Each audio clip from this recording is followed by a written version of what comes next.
شروع کرتے ہیں اپنے اللہ پاک کے نام سے. ان دا نیم آف مائی اللہ سبحانہ پاک, موسٹ بینیفیشینٹ, موسٹ مرسیفل. السلام علیکم. نانی اماں کی کہانی فیری ٹیل میں. ایک تھا زمانہ جب پریاں واقعی ہوتی تھیں. نانی اماں کہتی تھیں, ارے بابا, اس وقت کی بات ہے جب چاند بھی بچوں سے باتیں کرتا تھا. ایک چھوٹا سا گاؤں تھا. گاؤں کے باہر ایک پرانا سا درخت تھا اور اس درخت کے نیچے رہتی تھی پری زری. زری کوئی عام پری نہیں تھی. وہ بچوں کی آنکھوں کے آنسو دیکھ کر پگھل جاتی تھی. ایک دن گاؤں میں ایک نیک دل بچی تھی. نام تھا عائشہ. عائشہ روز اپنی بیمار ماں کے لیے پانی بھرنے جنگل جاتی. لوگ کہتے جنگل میں مت جاؤ, وہاں جن اور پریاں رہتی ہیں. پر نانی اماں کہتی تھیں, جو دل کا سچا ہو اس سے کوئی بدی نہیں کرتی. ایک رات جب چاند پورا تھا, عائشہ نے دیکھا ایک روشنی درخت کے پاس ناچ رہی ہے.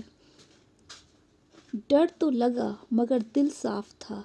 تبھی پری زری بولی, ڈرو مت بچی, میں پری ہوں, بتاؤ کیا چاہیے. عائشہ بولی, مجھے کچھ نہیں چاہیے, بس میری امی ٹھیک ہو جائیں. نانی اماں مسکرا کر کہتی تھیں, دیکھا, لالچ نہیں تھا نا, اس لیے قسمت اللہ پاک نے اس کی قسمت جاگ گئی. اللہ پاک کا کرم ہوا. پری زری کے ذریعے اللہ پاک نے اس کے لیے بھیجی تھی. شاید پری زری نے اپنے پروں سے روشنی اپنے پروردگار کے حکم سے جھاڑی اور کہا, کل صبح تمہاری ماں ہنسے گی. اور واقعی صبح ماں اٹھی اور ہنسی. الحمدللہ, گاؤں میں خوشی پھیل گئی. اور جاتے جاتے پری زری نے کہا, یاد رکھنا, نیکی کرو, صبر کرو. پریاں دل میں رہتی ہیں, اللہ پاک کے حکم سے, جنگل میں نہیں. نانی اماں آخر میں کہتی تھیں, بس بیٹا, جو اچھا ہوتا ہے نا, اس کے لیے اللہ پاک خود فرشتے بھیج دیتے ہیں, پریوں کے روپ میں یا پھر کسی اور, اس کی مدد کے لیے. اللہ کا حکم کی بس دیری ہے. اب سو جاؤ.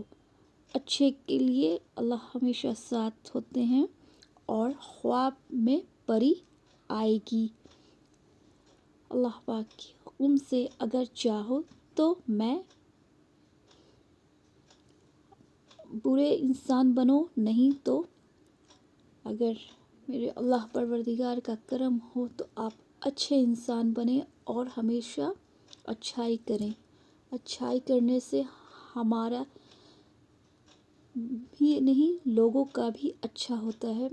اور جو لوگوں کو اچھا رکھتا ہے, خوش رکھتا ہے, اللہ پاک اسے خوش رکھتے ہیں, اسے کامیابی عطا فرماتے ہیں, دنیا میں بھی اور آفٹر دنیا میں بھی, ہیئر آفٹر. سو ہمیشہ اس کہانی سے ہمیں یہی سیکھ ملتی ہے کہ ہمیشہ اللہ پاک کے صحیح راستے پر جائیں, اور لالچ تو بالکل نہ کریں, اور ہمیشہ ایمان اپنا سلامت رکھیں, تازہ رکھیں. اور آپ کی دنیا کی کوئی بھی بدی آپ کو بری چیز نہیں روک سکتی. آپ کا ایمان سچا ہونا چاہیے, کرم اچھا ہونا چاہیے, بھروسہ اپنے پروردگار پر ہونا چاہیے. اور بے شک ہر مشکل کے بعد آسانی اللہ پاک کے فضل و کرم سے آنی ہی آنی ہے, بے شک. اور یہ ایسا میرے ساتھ, میں خود اسٹوری ٹیلر میں کہہ رہی ہوں, الحمدللہ اللہ ہر مشکل کے ساتھ آسانی ہے، اور مشکل کے بعد تمہارے اللہ پاک کی طرف سے گفٹ کا بھی انتظار ہوتا ہے ہمیں، کیونکہ اللہ پاک ہمیں کبھی اکیلا نہیں چھوڑتے، کبھی نہیں۔ سو ہمیشہ اپنے اللہ پاک پر توکل رکھیں۔ اللہ